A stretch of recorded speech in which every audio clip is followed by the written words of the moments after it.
A very good evening to the panelists, our title partner, Knopf Sealing Solutions, and our audience. Thank you for taking time out from your busy schedule to join us. My name is Bibhor Srivastava. I'm the country head for ITP Media in India. Healthcare Aid magazine is a premier healthcare magazine which offers print and digital platform for the global healthcare industry. The brand has over the years become a trusted authority on the latest in healthcare. Our new endeavor, Healthcare Radius Forums, is an extension of this effort to provide our readers and contributors to digitally connect, share, innovate, and thrive in the digital era. The webcast will provide an open, collaborative environment for healthcare industry stakeholders to share ideas, inspiration, and use case studies. I'm delighted to welcome you all to the first in the series of webcast healthcare design and infrastructure. The topic of discussion, the current state of play in healthcare ecosystem, patient experience, and why it matters. It's my pleasure to introduce you to my panelists today. We have Professor Dr. Sanjeev Bagai, Chairman at Nephro Clinic. Professor Dr. Sanjeev Bagai is a multifaceted individual of international repute who has garnered immeasurable prestige and honor for his highly distinguished and meritorious work as India's foremost pediatrician and pediatric nephrologist and an astute healthcare administrator. He delivers international standard world-class healthcare with uncompromising commitment.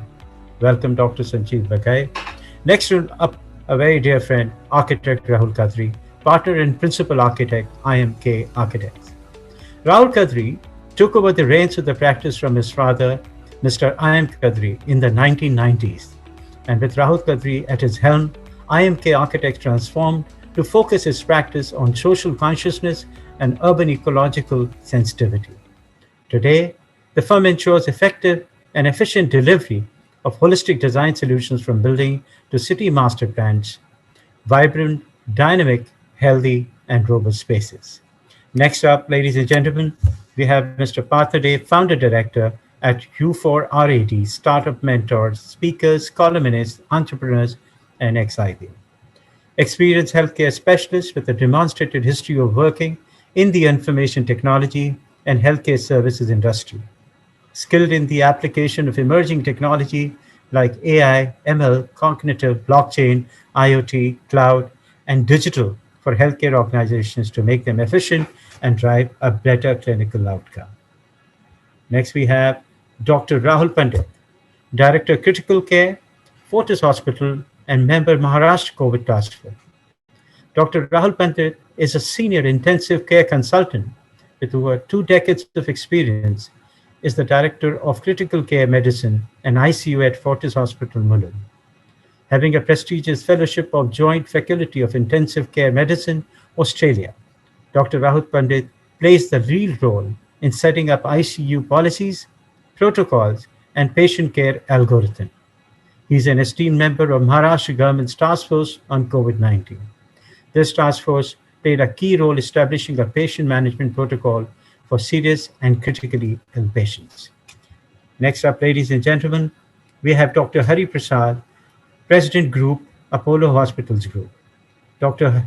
K. Hari Prasad serves as President of Hospitals Division at Apollo Hospitals Enterprise Limited and served as Chief Executive Officer of Central Division. As the Chief Executive Officer, he steered Apollo Hospitals Hyderabad to be the first hospital in the region to be accredited by Joint Commission International USA and the first hospital outside the United States of America to be certified for excellence in management of acute stroke once again by Joint Commission International. Dr. Prasad is the first individual outside Europe to be honored with the Fellowship of College of Emergency Medicine, UK, and the first individual in India to be honored with a fellowship by the International Federation for Emergency Medicine. Ladies and gentlemen, it's such a, I am really delighted as I talk about each of my panel. Next up, Naresh to play head, continuous improvement and marketing, Knopf Sealing Solutions. In April 2020, the Knopf Group completed its acquisition of Armstrong World Industries EMEA and APAC business. Knauf is the market leader for the safe, healthy, and comfortable design of living spaces. Naresh Dubey is responsible for driving the Armstrong India business for healthcare education verticals and marketing department. Over the past few years, Naresh and his team have impacted ceiling installation quality in India, upgrading ceiling installation contractor skills in India. He has served Armstrong from the early days in India and worked in numerous leadership roles in sales and marketing since 2002. I welcome Naresh to introduce us to Nav Ceiling Solution. But before that, I have to give the credit to Naresh that he has also been very instrumental in helping us to actually, launch Healthcare Radius, because he was tremendous, one of the biggest supporter, if I may use the word, and also the biggest person that I came and a very dear friend to help us understand the complete journey of Healthcare Radius. So Naresh, thank you very much. Over to you. Thanks for that introduction. Uh, I'll share my screen. So Knauf Ceiling Solution is your ceiling, our solutions. So two largest brand in India, Armstrong and AMF, coming together. Knauf Armstrong and AMF coming together as one brand, Knauf Ceiling Solution. Knauf Ceiling Solution globally is a big group, but it's a 9-decade-old business, and Armstrong has 150-year-old history. So this Knauf Group has value system which is deep rooted into the business what we do across the world. Now we talk about Manchester, which is humanity, which is having partnership with each and every person working in the organizations, being responsible and reliable for material and processes which we use. The entrepreneurial spirit which is there in this group is evident as it's still a family-owned business, more than 10 billion euro kind of a turnover. Partnership with employees, partnership with our architects, partnership with contractors is at the heart of our performance and growth up till now. We at Knauf has this 4 unit of business. Each unit is independent business unit. The new one is Knauf Ceiling Solution. This is driven by inspired 35,000 employees globally. And Knauf products and systems for building industries are very innovative. They are environmental friendly, energy efficient, and sustainable. Knauf sets benchmark for products and systems year after year. We are vanguard with our market leadership as such. So with 75 raw manufacturing plants and 220 finished good plants world over in 86 countries, Knauf is a group which is the biggest thing happening for ceiling industry when we talk about India as a business. We have a state-of-art plant in Pune for metal and grid manufacturing, which get further augmented with additional capacity for some of the custom products. As we go ahead with this acquisition, we continue to serve with metal, mineral fiber, wall system solutions. And in the series which we are going to take up further, second and third series, we will get into the products in more detail.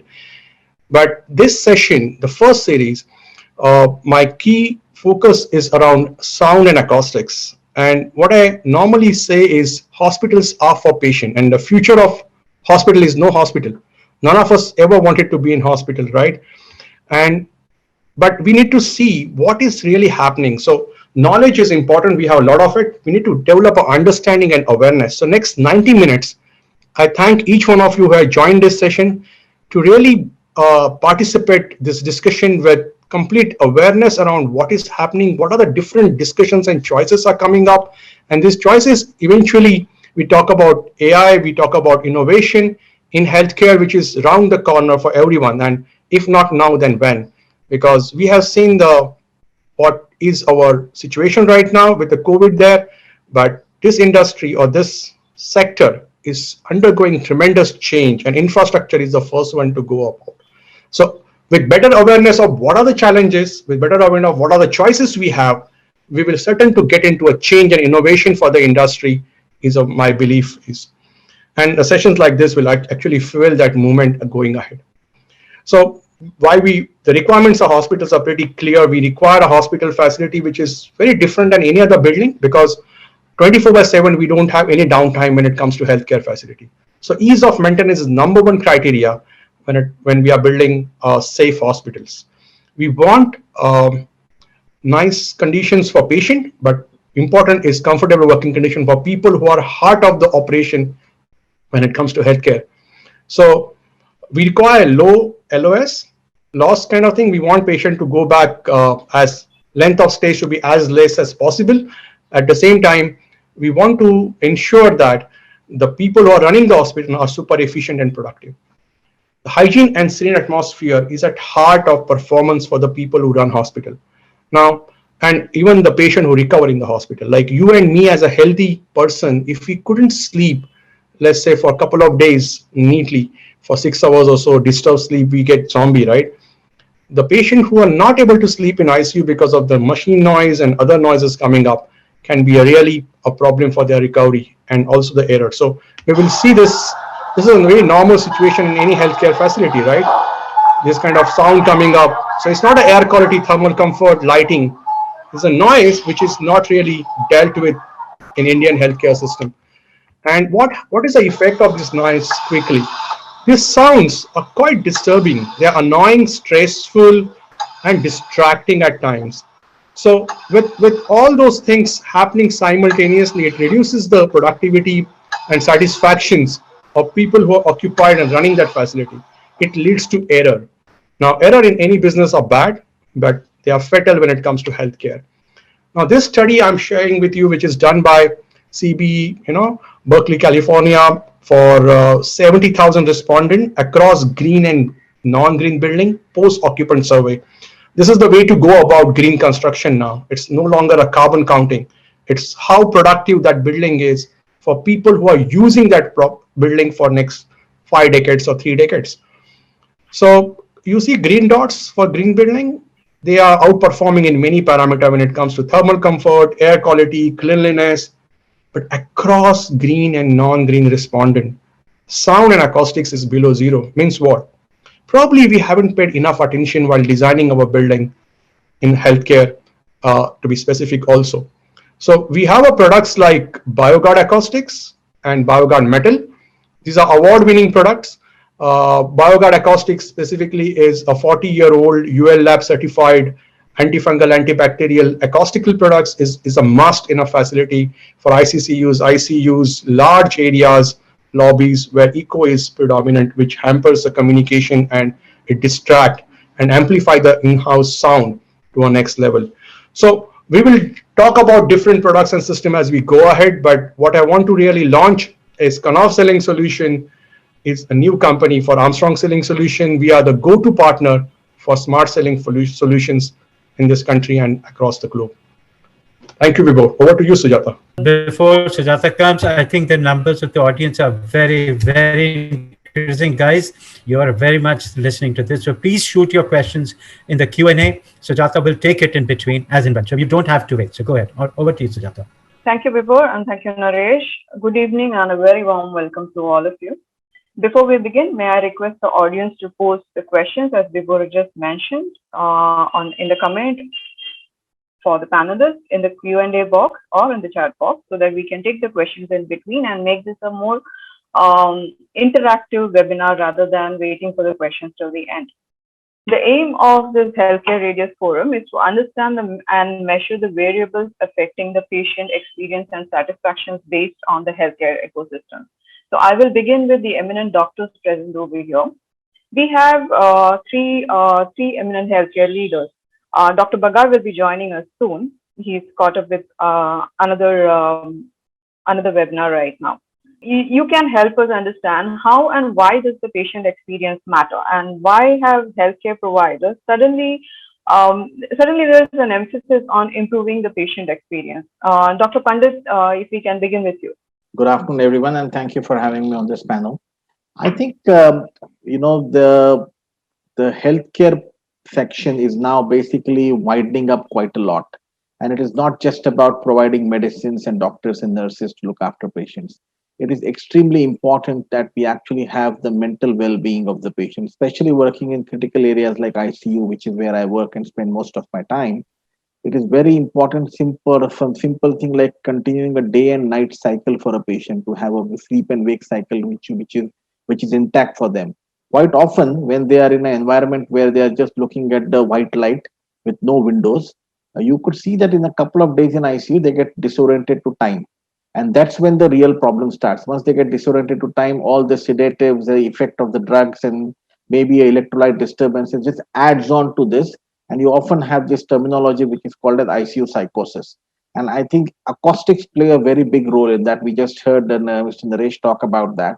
The noise level in the ICU. In fact, I worked in Australia where they have a noisometer which is kept, and it flashes red the moment you speak a little bit louder, or if there is a now noise which is happening in the ICU, and everybody just wants red. Even family members start seeing it with flashing red. What it does is it actually distracts you from the work, and it sometimes distracts your patients, and basically does not allow them the necessary sleep or the necessary rest which they were needing, and that just adds on to the problem. So big windows which let sunlight to come in, acoustics which sort of tone down the noise level in the ICU, a general improvement in the behavior and the culture of the doctors, nurses, family members who are visiting in the hospital to sort of tone their noise down, to try and keep a hygienic and a clean environment, which was very, very important. So that whenever one of the saying is that the hospital should be so clean that you should be able to eat off the floor.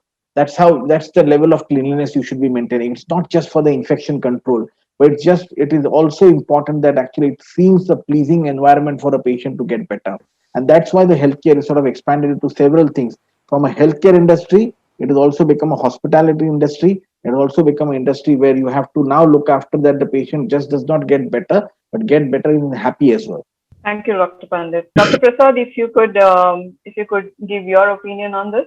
In the current situation, talking about patient experience and would be probably paradoxical, because getting a bed itself is becoming a big issue in the current environment that we are in. But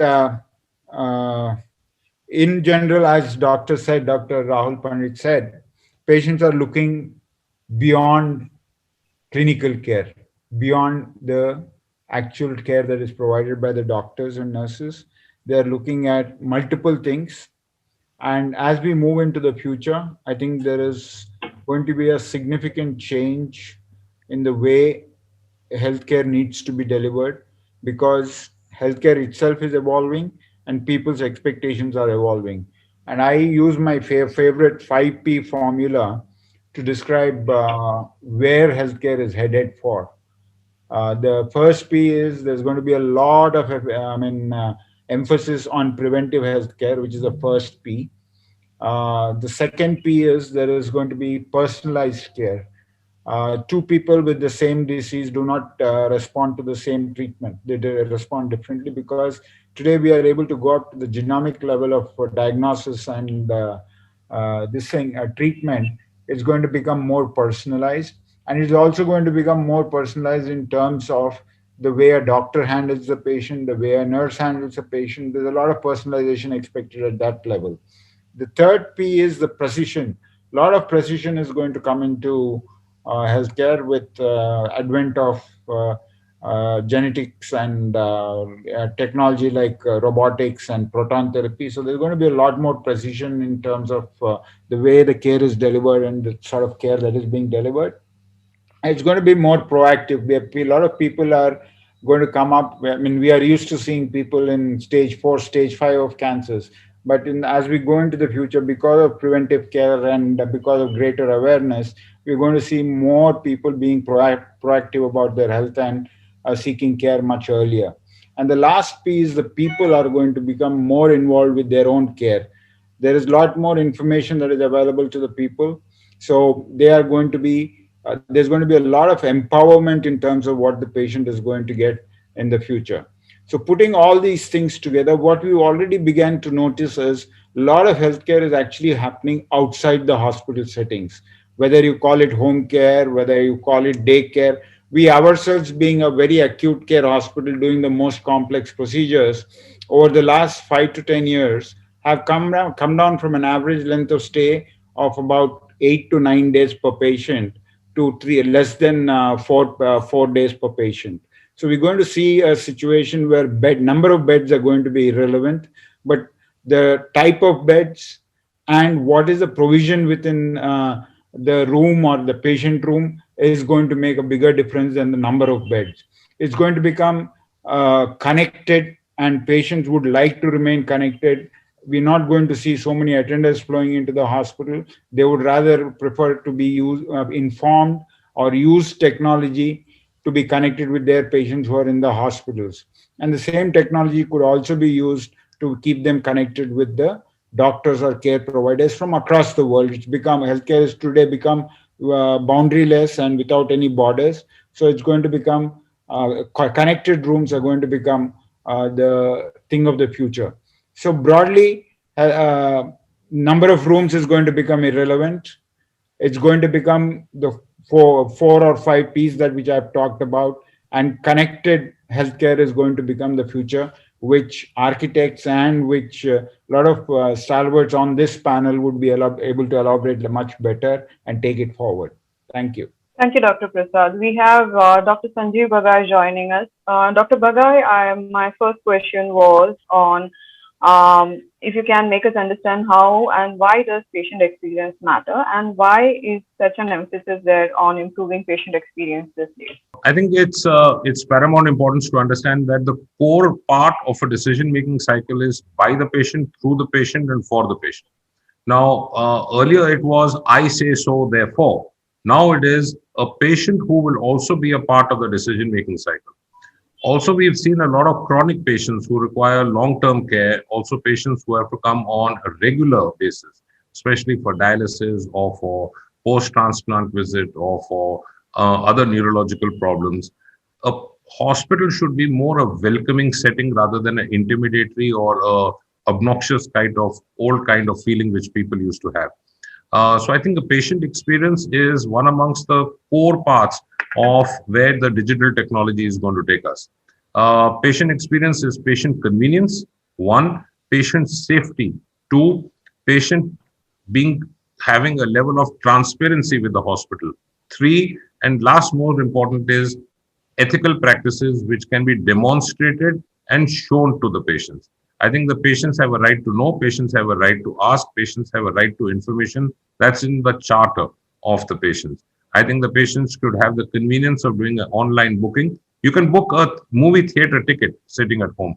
They should have the same kind of facility to able to do it, booking an appointment, being able to pay the bills, being able to pay the advance, being able to have all kinds of information of the hospital, either on your cell phone or in an iPad or in your laptop, sitting in the comforts of your home.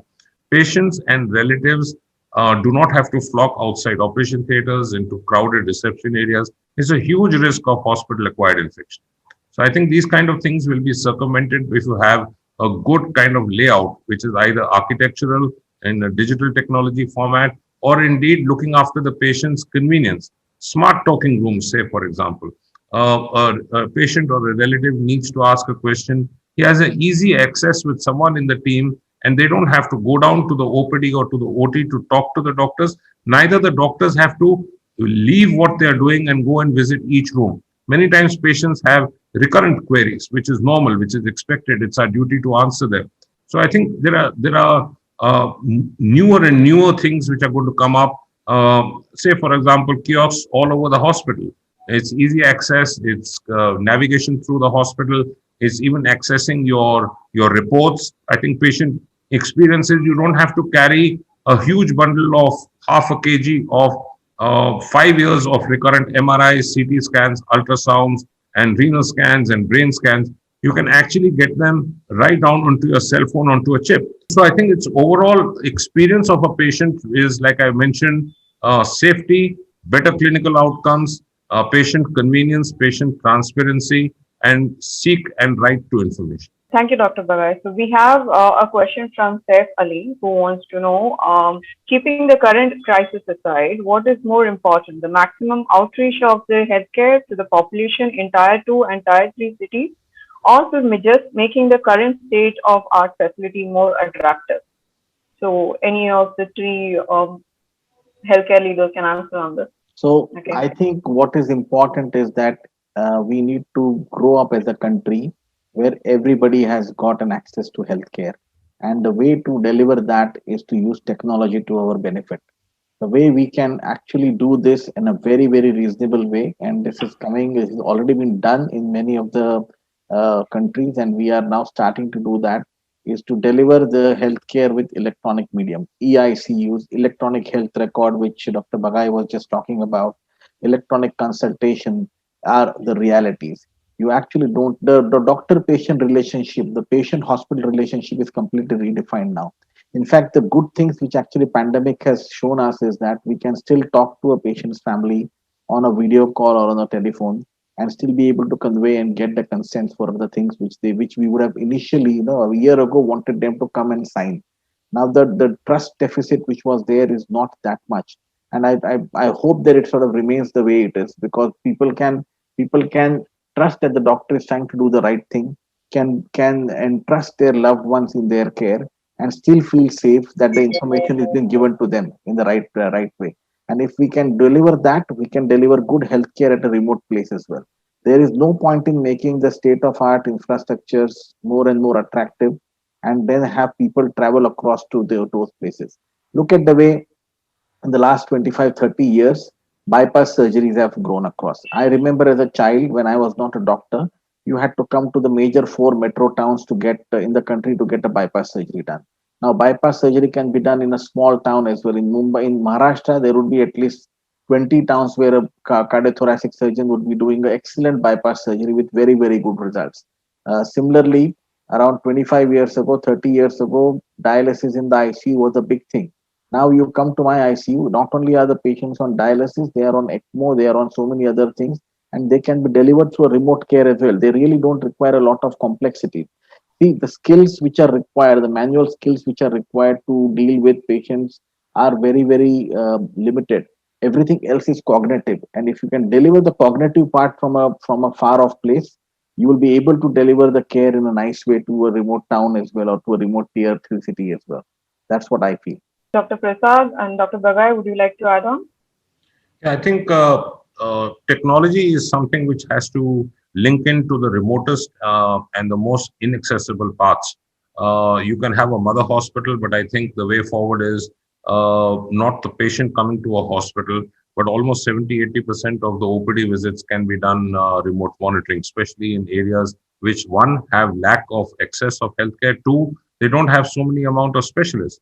So say, for example, you have MRI or a CT which is done. You don't have a radiologist in the smaller places which are available at night time or in emergency hours. There are institutions not only in India but even overseas who are virtually managing what we call as virtual ICUs or EICUs or EOTs.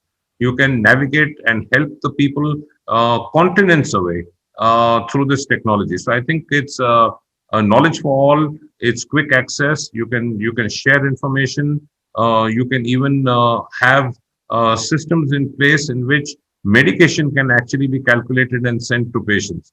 So I think a lot of the larger corporate chains are already doing this. I think it's the only way forward. It's not the best way forward. It's the only way forward. We are 1 million short of doctors. We are about 1.5 million short of beds. And this pandemic has not exposed the cracks. It has just widened the cracks, because the chronic underfunding of public healthcare has been long existing for the last 75 years in India. And what we are seeing now in Delhi until recently in Bombay is just but a small example of where our priorities have been totally skewed. So I think the technology is a major front runner, and I think quicker and sooner all the hospitals, not only private but even the government hospitals, embrace this. It's better for patients. It's a wonder when everyone on this panel will think, why is the maximum number of research papers coming out from 5 or 6 major international universities? Has anyone thought of that? It's primarily because the backup of the IT and the EMR is so good that at a click of a button, you start getting a formatting of a paper which you need to write. Your body is already there. The information is already there. And through various AI tools and models, your graphs, your projections, your predictions, your pie charts, your statistical analysis are done. This is the only way which we can actually self-learn, is analyzing our own data. And I think this is a wealth of data which most of the hospitals have. Say, for example, you take a chain of, say, Apollo, for example, or Fortis, for example, or Max, for example, or there are certain other chains in East India or in Gujarat, for example. You have a base of 15, 20, 30, 40, 50 hospitals. and the data can be accumulated. So I think we need to leverage this, and I think a separate wing should be created in these hospitals, which is totally tech-driven and AI-driven. I think it's important to sensitize the doctors, sensitize the nursing staff, sensitize the back office staff of how the functioning has to go henceforth. Anyone who doesn't walk technology now perhaps should not walk after 5 years ago. I'm so sorry, Sujata, coming in. Dr. Bhagya, very good evening, the board here. I really love the observation. What is keeping us away from this when we know it is fair, is staring in our face? What has it kept us away? I mean, very interesting. So what keeps us away is two things. One is fear of the known, and second is fear of the unknown. So let me address the fear of the unknown. Fear of the unknown is the best way to deal with fear, because I don't know, and what I don't know, I never know. So it's blissfully keeping the light switched off. And you presume that other people also don't know. And the fear of known is what's going to happen next. So I individually did a very, very extensive study 2 years back, in which we did a ROI model on one, perhaps the most digitally advanced setup. And we did a cost analysis. What is the cost year on year? What are the variables? So we broke it down into two parts, two verticals. So what are your revenue models? So your revenue models, in fact, are three models. One is the present existing verticals. How can we enhance them? The second vertical is what are the avenues which we can tap now, which without this kind of technology, we would have never been able to tap. And the third are non-tangible items. That is patient experience, patient convenience, patient safety. You can never quantify it in revenue terms or a statistical value, but in a realistic manner, in a real world, they reflect on the same patients coming back with better mental recall value to the same institution. And you will not believe it, the ROI on technology, which is digital smart technology, was crossing 24%, which was matching most clinical hospitals' EBITDA. And I always say this is not an expense, it's an investment. Building up iSuites as digital smart ORs. Look at the amount of benefit the patient and the doctor teams get. Look at the risk removal of hospital-acquired infection. When you look at simple technologies of which is there on almost all doctors' smartphones, in which dose calculation, drug allergies, contraindications, excretion, metabolism of hundreds and millions of drugs is available in few seconds. So there are international studies to show that 36% of doctors will have more than 11 queries a day. And guess what? 80% of these queries go unanswered. Why? Because we forgot or we didn't have time. So what this technology does is it removes the dust, it removes the paperwork, it removes the laborious calculations, it makes the doses more calculated. In the end, what I would like to mention is there is a beautiful book published in WHO in late 1990s, about 20 years back. And the first chapter is to err is human. And the third most leading cause of worldwide death in major large hospitals was human error.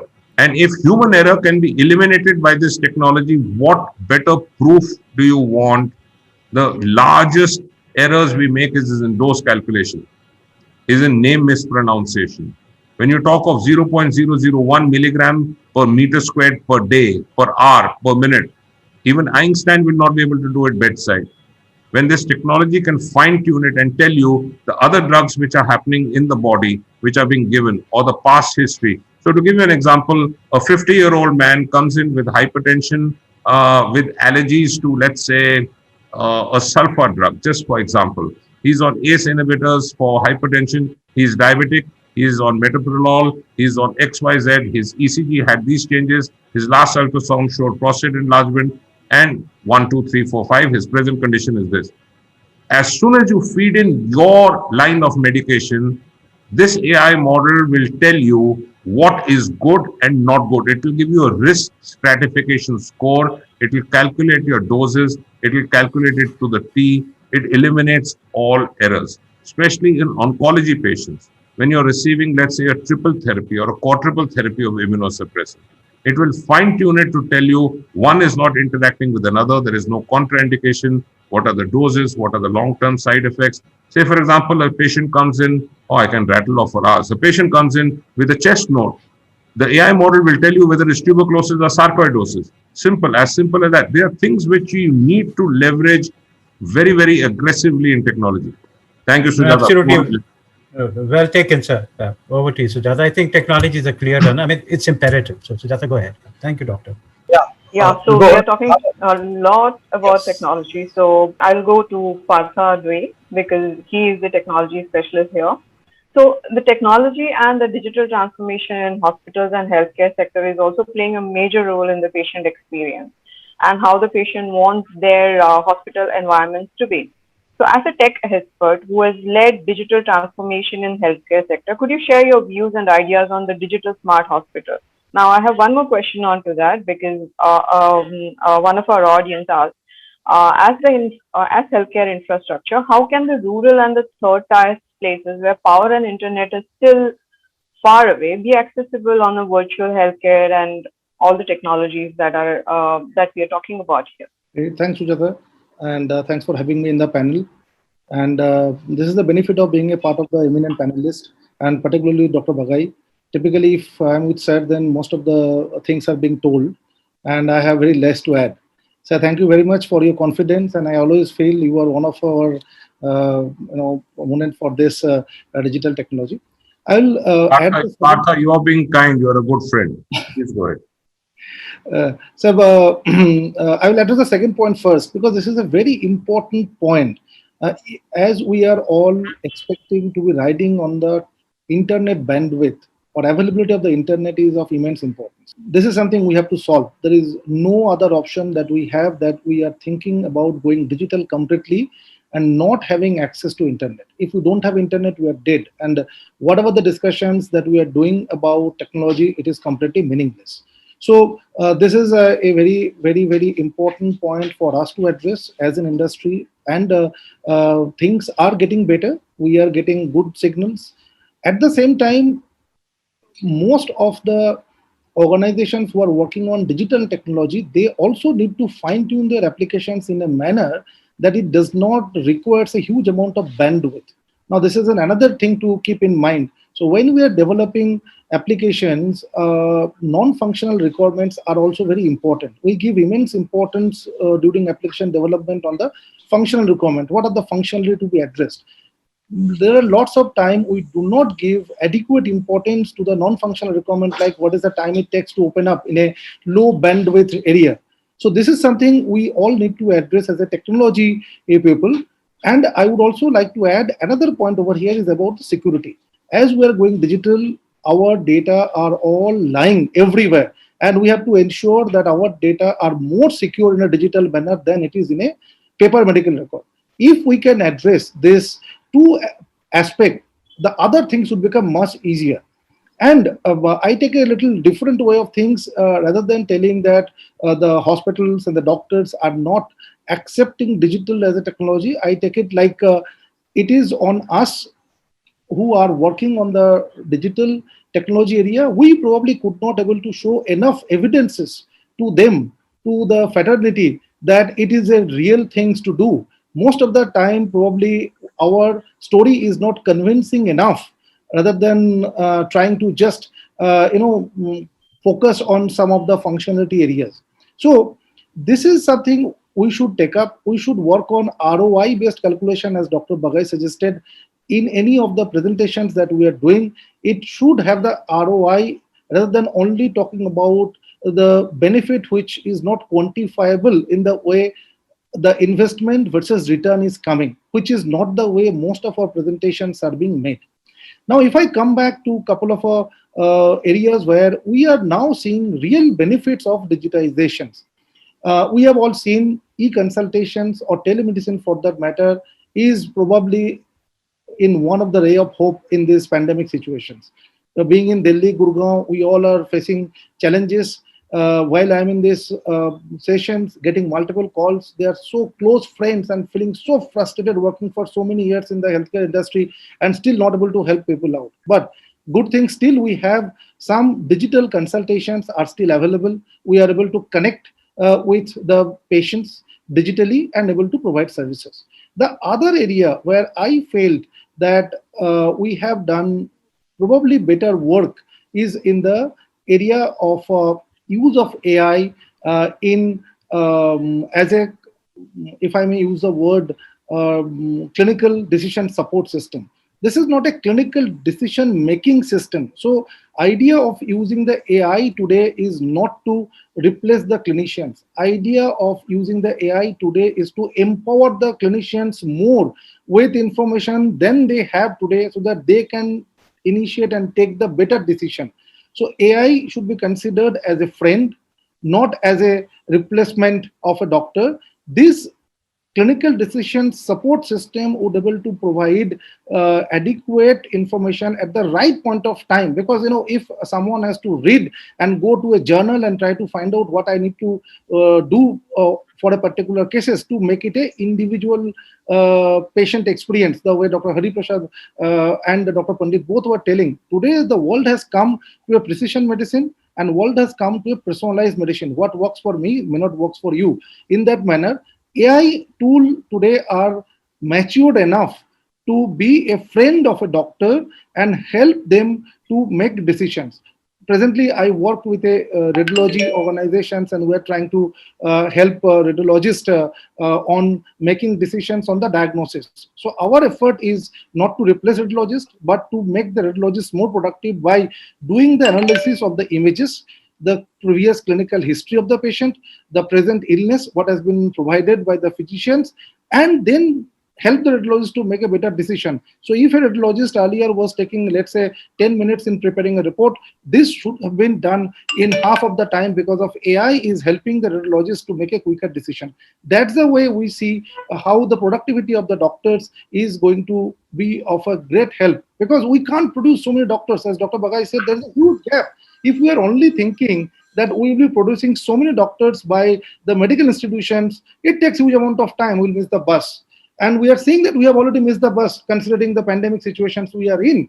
Only way we can help is use of technology, use of digital, combination of whatever the language of our technology that we talk about, and make our doctor clinical workforce, not only the doctors and the nurses and the other paramedical staff, all of them better productive, so that with the present number of healthcare workers we have, we are able to serve double the population. And probably that's the way we're able to help with the pandemic situation. So Yatha, my learning about technology and healthcare came from my daughter. My wife is a second generation doctor. Her father was also a doctor, and she has a choice to become a doctor or engineer. And she read this book from Yuval Noah Harari, Homo sapien, Homo deus. And it comes very clearly the AI is going to hit healthcare the first, the knowledge worker, and the doctors are most glorified doorkeeper kind of a situation in very near future coming in. So the key question is not when and how. It will happen. It's not a choice for any country, not for a country like India. We will adopt technology. But are we going to change the system, the buildings we have in tier 1, tier 2 city, which is like 70% of infrastructure currently, and then look at patient experience, the cleanliness, the hygiene, which is in current situation, because everything else will keep on changing every 2 to 3 years in any healthcare facility. But if we couldn't influence the quality of delivery system out there, how are we going to ensure all other things are in line? That could be a very important thing to really look. This is a beautiful juncture, because COVID has given us real mirror that our patients are dying because of oxygen leak. Our patients are like kids are dying because of infrastructure failure in UP. So we need to really see how do we really take a hard look at what we have built, how we are built, how sustainable it is, how scalable it is, and how we are putting the new facility. Like Dr. Rahul said about Australia, I studied my healthcare construction, for a sites which we are doing in Australia. And one key thing was they take 18 months after construction completion to start a healthcare operation. They do it quite differently and quite meticulously for fire, for seismic, for all of the safeties right in the first place. So that may be a critical question. How do we approach our healthcare construction, existing unit which we have, and the more important, the new units we are constructing now. Are we going to repeat the same mistake, or are we going to learn from the old mistake? All right. So I'm just taking a lead and, laboring on what Naresh had to bring Rahul Khatri in. I think that's a very pertinent question. I mean, we have a pool of talents, and Rahul in terms of technology. It's a bit bad for us that we are not able to adopt it much earlier. Otherwise, we would have seen, the huge benefits out of it. So, Rahul, as a architect, as a thinking cap that you are, what is your advice? I mean, I think Naresh brought a very pertinent thing.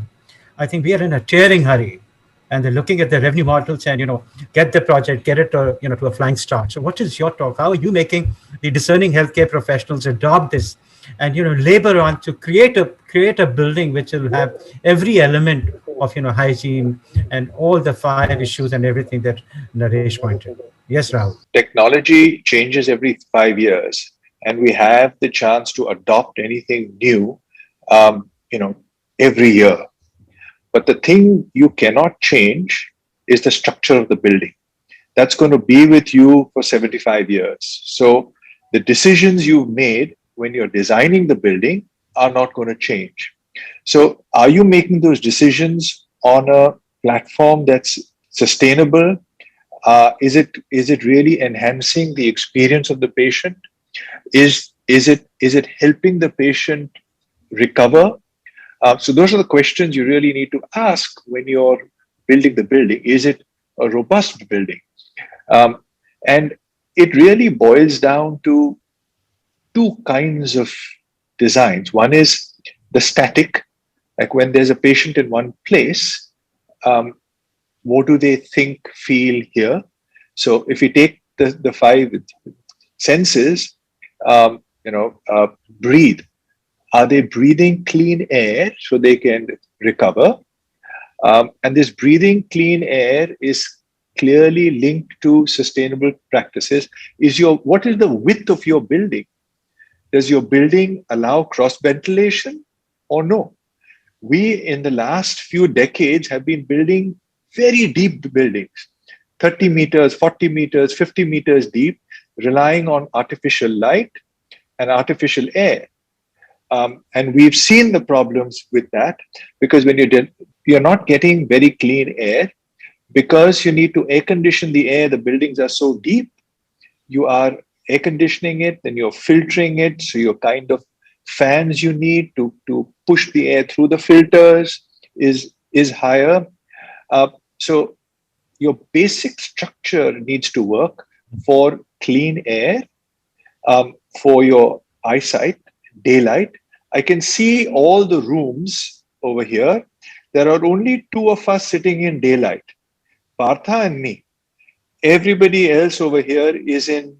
It's a bright day outside, but we're all sitting with our lights on, right?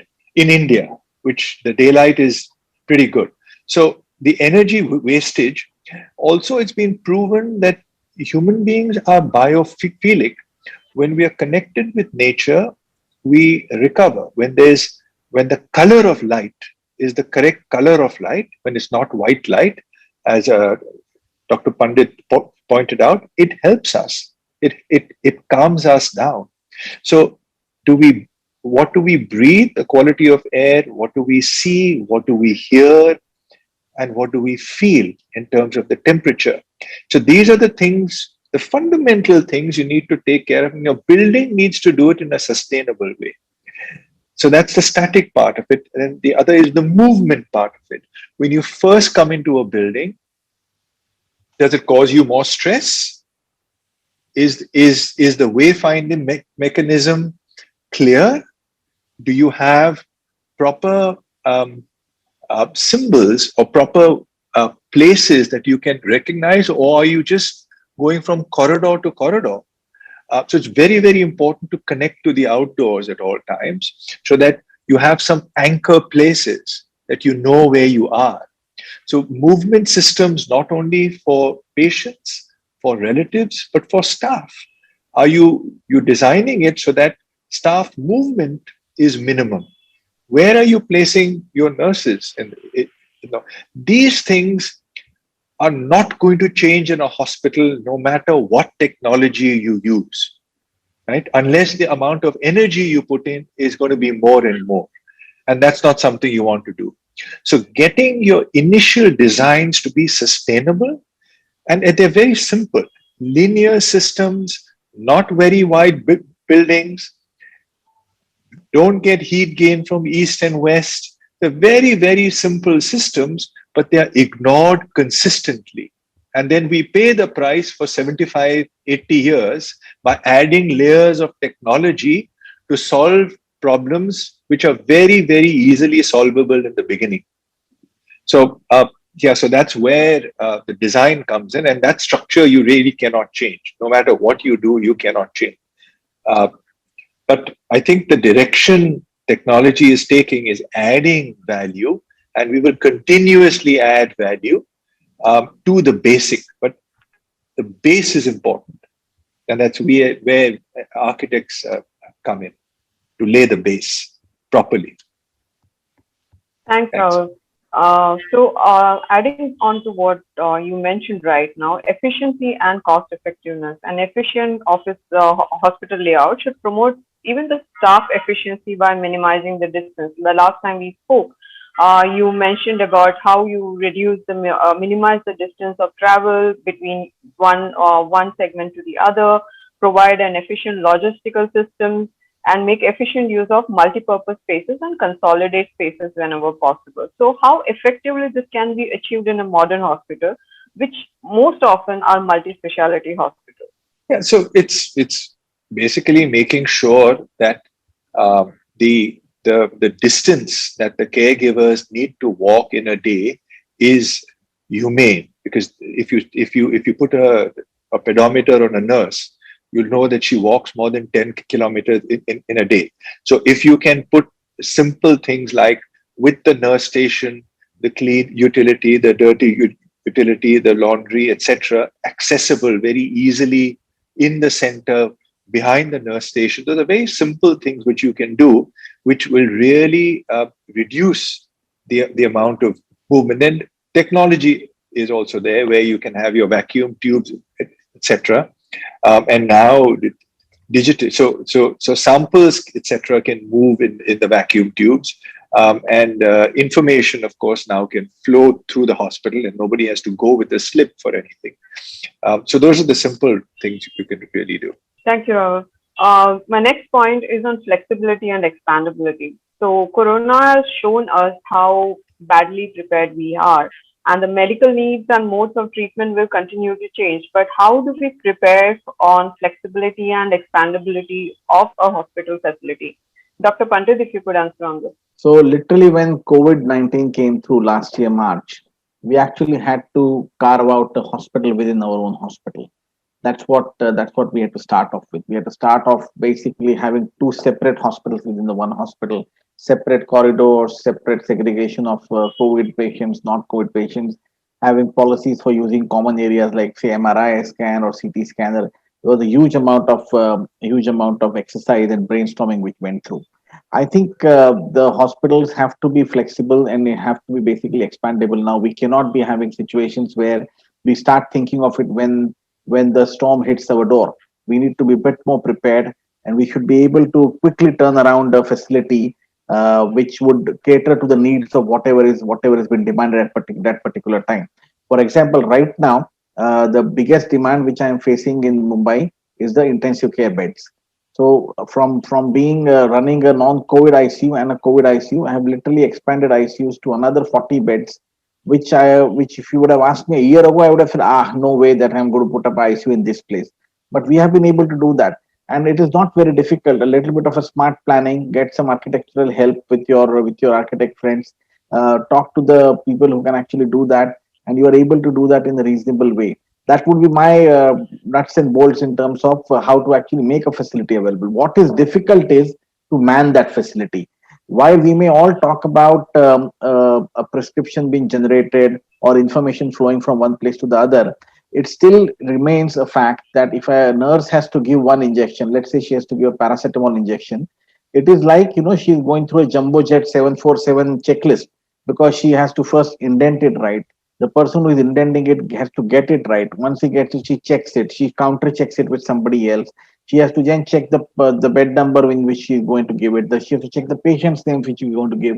Then she has to prepare that whatever infusion she is going to do that. And then by the time it reaches to the patient, there are at least so many steps where things could just go wrong. And that's where the error prevention is becoming a bit of a problem. But what technology can solve, we should quickly adopt it and solve it so that flexibility can be done. People don't waste their time on doing things which can easily be sorted out by the technology. Okay. If I may come in here, um, the modular design of hospitals really helps for flexibility.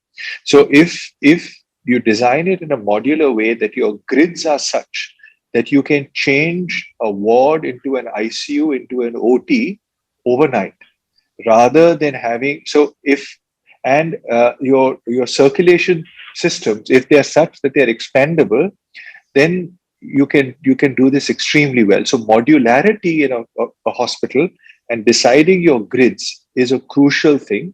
But that needs to come in that you're thinking of expansion at the time of design and modularity at the time of design. What's also going to happen is that the healthcare, as Dr. Pandit was saying, and Dr. Prasad was saying, that your beds are going to become redundant, or the amount of hospital stays is going to come down, but you still have the space because that space is going to remain for 75 years. So is there a flexibility that you can then use that space for something else? So designing your skeleton system such that it's modular is very important. And putting in enough. See, the only thing we fall short of in a hospital, not only space, but is duct space. You have enough duct space to run the fiber optic cables, to run all the cables you need to. We always underestimate the amount of duct space in the ceiling as well as vertically. So if you actually put 3 times the amount of duct space over the 75 years of the hospital, it'll really pay off, and the ROI on that is going to be really very, very low. So infrastructure planning for a hospital, I keep saying, is a biological being. It transforms itself every 5 years because of technology. So this flexibility is very, very important in a hospital, and modularity is important for that. Dr. Badai, would you like to add on the modular concept of space planning in a hospital? My biggest sadness is that buildings are taken over which are either residential or commercial or hotels, and they're being tried to be made into hospitals. Wrong. The basic concept is wrong. Whenever you have a very large business family who knows neither ABCD or XYZ of healthcare, this is very commonly going to happen. Because what they try to do is they cut corners even before they buy the plot or the building. The soul of a hospital is built, it's like a fetus. Your architect is the fetus of your well-being. It grows into a child, it grows into an adolescent, it grows into an adult. Ill-planned fetus gives you bad health when you grow up. Let's say you look at your civil designing. It's what we call as central corridor, what I call. It's alignment of the essential services. Your ER should have a quick access either to the OT, at least a stage 1 OT on the ground floor. The access into the ER has to be magnificently wide. You must have a stabilizing room. You must have access not only to MRI and CT and X-rays on an urgent basis, ultrasound on an urgent basis, but a lift right there if you have taken the patient up to the main OTs. Access to the cath lab, digital connection from the ER to the cath lab. Your positioning of the rooms. Let's say, for example, just beginning with your inpatient rooms. It's never a good idea to have your single and deluxe rooms right next to the lift. Okay, because they need the maximum quiet. That's at the end of the corridors. You look at OPD planning. OPD planning is a complete science.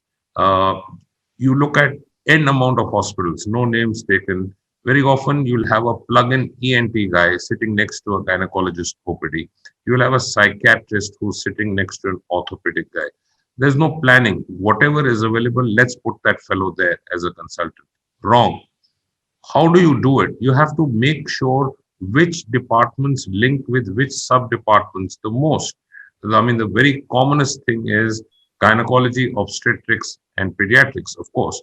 IVF has to be right close by. When you look at a transplant, you have to have GI, renal, and then you have your support services of your transplant team.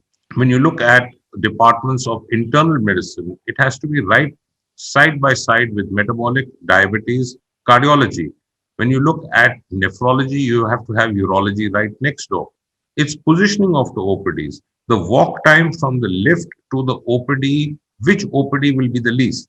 So I would have post-op OPDs, that is either CTVS or orthopedics, the least walk time. I would have more openness, more light, more playing area for the pediatric OPDs. You need more space there.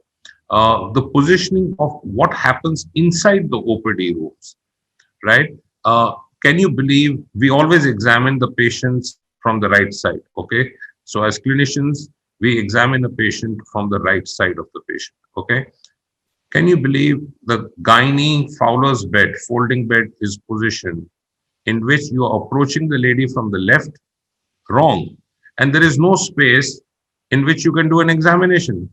And then there is no light and someone is holding a torch. This is in major private hospitals.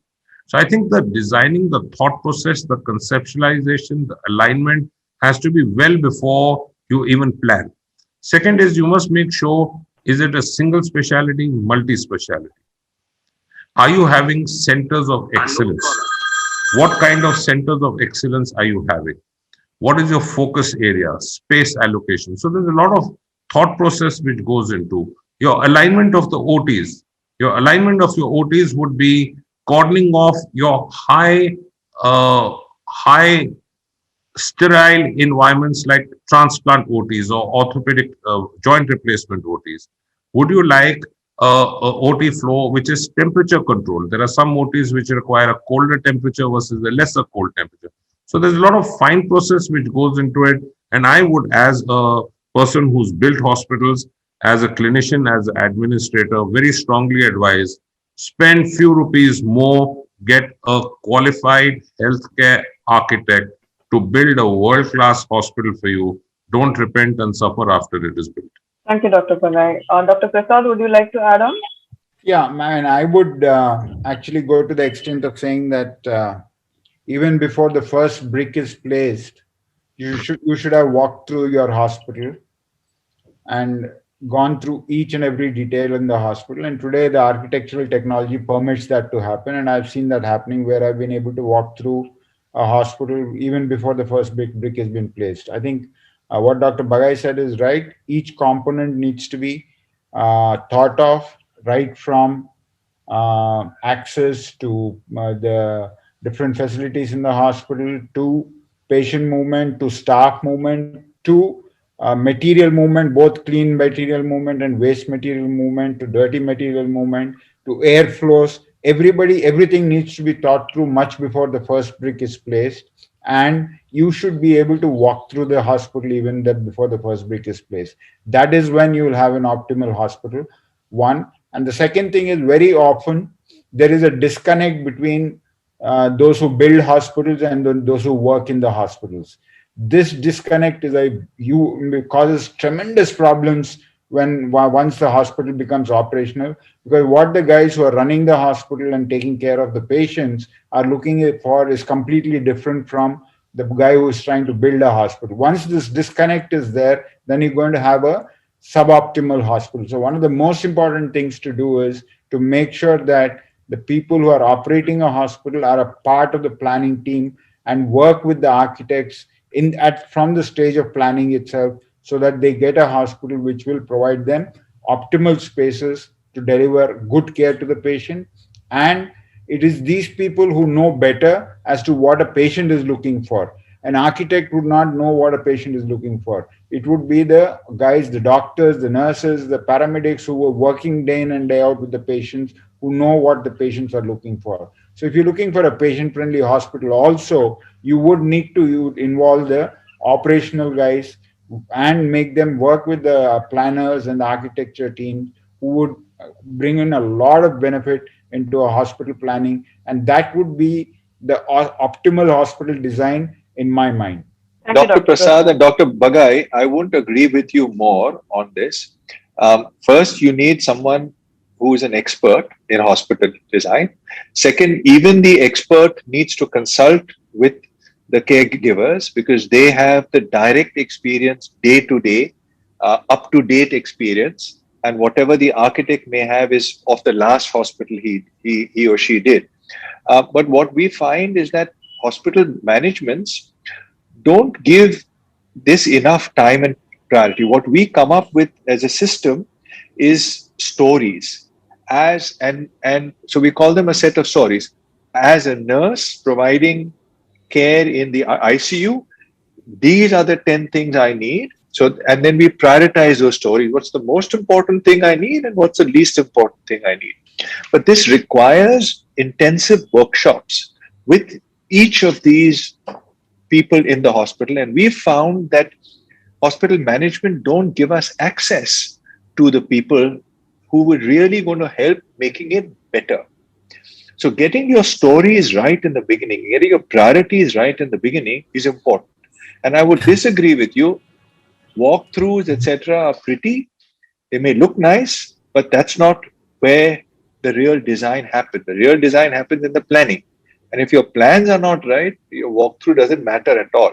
So I would say the workshops with the caregivers, Dr. Prasad, what you're saying is a very, very crucial thing which must happen and doesn't tend to happen. Can I just add a quick point? Having seen hospitals being built, there are some hospitals where the OPDs of the pediatric surgery do not allow the width of the people who are 350 to 400 kg to come in. Fact, the stools, the sitting stools, the examining stools cannot be, are not there, then they don't have the design capability of carrying that weight. The OPD beds are not the routine beds, the examining beds. They are specially strengthened. So you have to look after the very, very small aspects if you want a particular department to flourish. If you need a small blood collection for a newborn follow-up clinic, you must have the examining couch where you're going to lay the infant down or the newborn down, which has natural light facing the wrist. Or you will be poking multiple amount of times and any artificial light will not show you the artery or the vein in a newborn. So these are very, very small things. You have to align with the forces and the energies of natural elements of nature. That is light, air, and earth. You will save money, electricity, power, conserve energy if you do that. Mr. Kadri, isn't a walkthrough a product of the outcome of the planning? You would plan a hospital first, you do the work, plan the hospital, and then you walk through it. That gives Hari, both of you all are saying the same thing. No. We're not saying the same thing. A walkthrough requires a tremendous amount of work to produce. Okay, it may require more than a month's work to produce. In that time, so in the beginning, when you're designing a hospital, so basically, the important things is the who, what, and the why. Who is this room for? What do they really want and why? Right? And as a system for the hospital. So if you've got your basic system and planning in place properly and your movements properly, see, 3D gives you a lot more information than you actually need for flexibility. Your design in the beginning needs to be agile, where you can change it quickly, right? Inputs coming, you can change it and evolve it. To do a 3D, you are investing so much time and money that your agility to change the design, you are making much less. You're adding information which you don't need at that time. You don't need the paint color on the wall. You don't need to know what color the door is. You don't need to know what the flooring is, the color of the flooring, or which Armstrong ceiling you're using. You don't need to know all that in the 3D part. So your information needs to be agile, simple, so that you're dealing with it at the correct stage. Yeah, after you've done all the planning and after everybody is signed off, then you can do the 3D. But that is not the more important part, I would say. Yeah, I agree with you. That's exactly what I was saying. I was saying the 3D would be an outcome of the planning. In the end, right in the end. Yeah. But that is right in the end. Yeah. But what I've noticed is it's not about the color of the wall or the color of the door or anything like that. It's more, it gives you a lot more information in terms of the operational flow, because a lot of people do not really understand the plans, the line drawings, and the rest of the things which are put on in front of them. But they do understand when they actually walk through in terms of the operational flow of men, material, and different systems that work in a hospital. That was the reason I was saying that the end product of it is a 3D, and you should walk through it before you start building the hospital. Right. Thank you, Doctor. Dr. Prasad, I have one question for you. This is from Venkateshwaran Murli. He had a very bad experience of noise in an ICU where he had to stay overnight. So, how do we measure a patient experience from a sleep satisfaction perspective? We're talking about, uh, you know, actual patient experience in an ICU. Yeah, I mean, as was explained during the opening itself, noise is a big factor, and I guess ICU is a place where most of the ICUs, at least in India, are ICUs which are open ICUs. That is, you don't have an enclosed room and they're all open, and you're at the best separated from the next patient with a half a wall or a curtain. So it is an open ICU, and alarms keep going off. People keep shouting. Then you have different types of patients, some agitated patients in the ICU. So there's a lot of disturbance happening. What we've done now is we moved away from that model and we started building ICUs which are individual rooms but are connected rooms, where the patient actually has a camera in the room. There is a monitor which is connected to a central monitoring station. So even if the nurse is not in the room, it's as good as actually watching the patient from outside, because we are having a connected room. In this sort of an environment, we would be able to control the different sort of disturbances that a patient could have, and create a better patient experience for the few conscious patients who can, really perceive noise or be disturbed in the ICU. Okay, thank you, Dr. Prasad. As we are running out of time, but I would like to ask Naresh to give a quick point that if you want to add on how acoustics can help create such an environment. We saw the importance of technology, and Dr. Hariprasad said camera can bring in the transparency, which is missing once you block the wall. So every room has a different purpose. The consulting room require privacy as a #1 factor. When you're talking about the rooms in bedrooms and the patient rooms, we want we don't, along with privacy, we also want tranquility. We don't want any external noise coming in. We don't want inside noise to go out. When talking about corridor and passages, it has requirement of mobility as well as cleanliness and hygiene. So each space or a lobby area, waiting area, is like a hotel lobby where people are sitting in. So playing a smooth music out there can smooth the emotions of the people who are waiting there. So sound affects us cognitively, behaviorally, psychologically, whether you like it or not. It's a transference factor. And like I said, the post-occupant survey in the first presentation, it is important. It's a high time to design invisible. We are done great job with visible stuff. We are great with technology as a community, but what we are needing to do is that human angle of human satisfaction is of a modern building, retrofitting the old building so that we deliver the same experience and same agility there is the way forward for healthcare to improve. Thanks, Naresh. May I ask all the panelists to give a concluding session on this? Dr. Prasad, as you have to leave, may I start with you?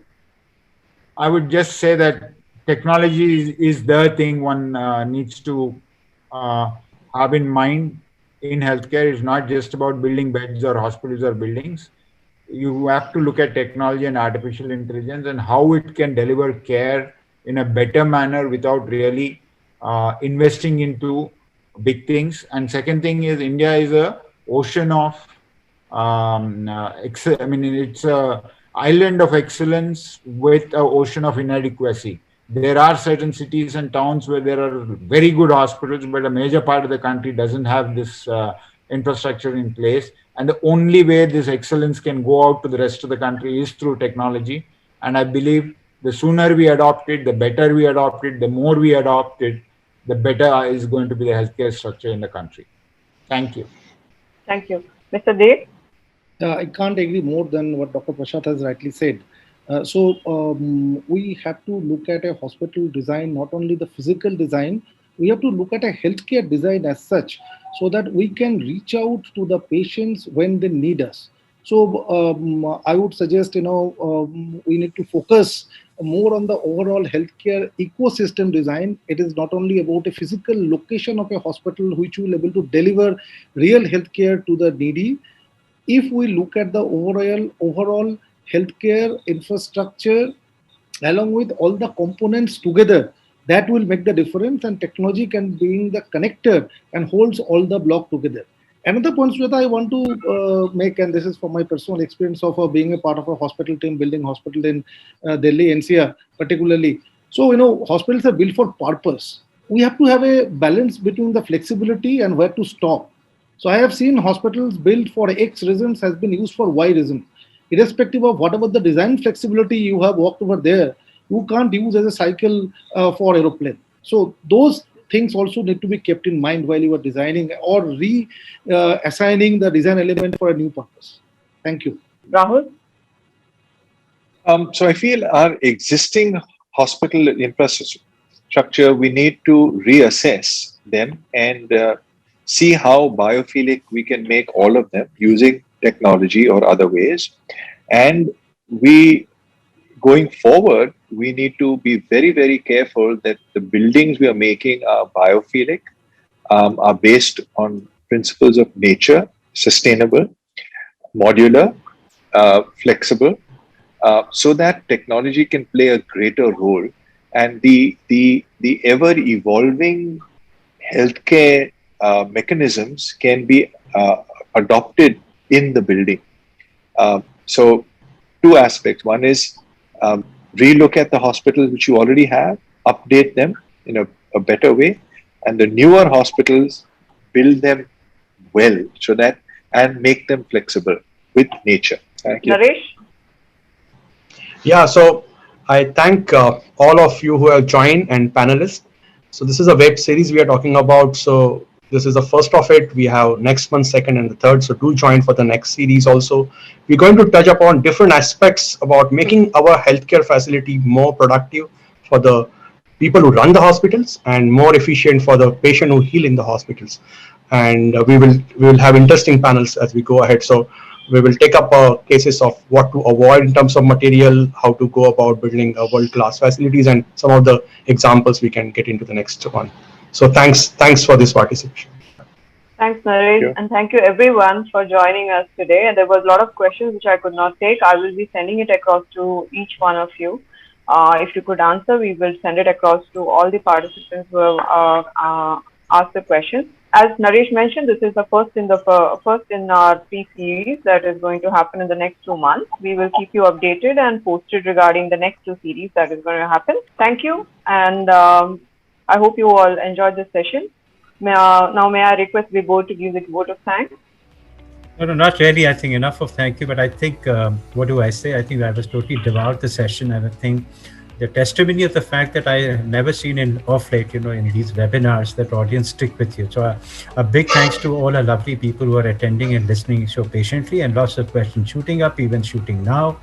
And, I think it was a treat to listen to each one of you. And I think as, Naresh has been very kindly to, help us co-create this, webcast series. I think Kanav is the really way to work with us with healthcare to bring these, neutral, credible, and meaningful platform which allows knowledge sharing at the highest level. I think at ITP Media Group and Healthcare Radius, we are truly committed to make sure that we bring to our discerning audience the best from the best in the industry today. So, ladies and gentlemen, a big thanks to you for being with us. The complete, coverage of this is going to be on our Healthcare Radius next issue, also on the digital platform, because media cannot be far behind in adopting technology. So I obviously remember my good old days with Times of India Express when we were doing different things, but today media has taken a leap forward by embracing technology. So I think healthcare is not too far. We are in safe hands. I think there's such a knowledge, such wisdom, such entrepreneurship there that I see today. I think healthcare is in very safe hands. So people just stay there, hang on there, be safe, and be happy. Thank you very much from all of us here at Healthcare Radius, and Sujata for the wonderful, anchoring the show together. Thank you, Mr. Day. Thank you, Dr. Hari Prasad. Thank you, Naresh. And thank you to the 2 gentlemen who just left because of their call for their duties. Thank you very much, and thank you once again.